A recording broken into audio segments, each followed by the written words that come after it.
Freedom is what you do with what's been done to you. Jean-Paul Sartre.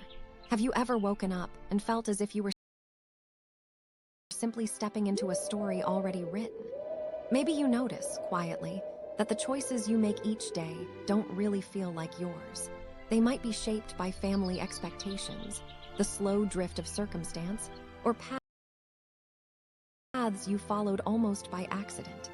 It's hard to explain, but sometimes there's a sense that your life is being lived on someone else's terms, as if you are acting out a role rather than inhabiting your own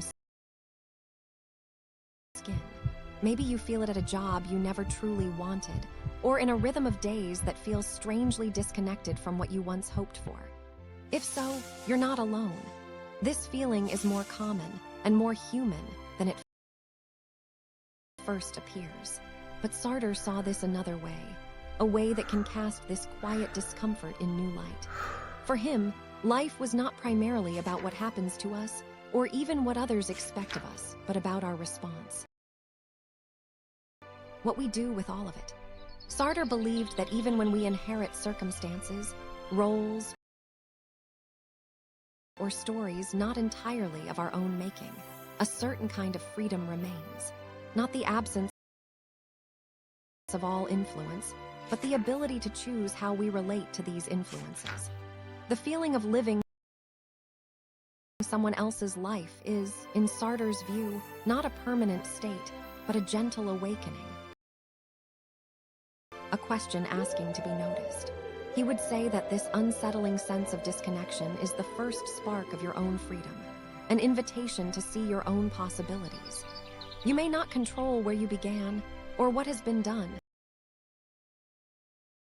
but you have agency in how you respond, what meanings you create, what small steps you take toward authenticity.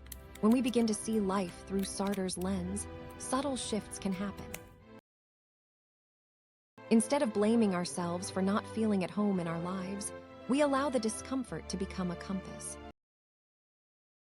We might try saying no more often, or simply pause and ask, what do I want right here in this small moment? We start making choices, little or large, that are our own, not by grand gestures, but by the slow practice of paying attention. Some days, this might be as gentle as allowing yourself to rest, or taking the risk to express an honest opinion, even quietly. If this speaks to something in you, consider subscribing. I'm building a quiet corner of the internet for people like us. People asking harder questions, healing deeper wounds, and finding their way forward. Drop a comment if you want me to explore something specific next. I'd love to hear your story.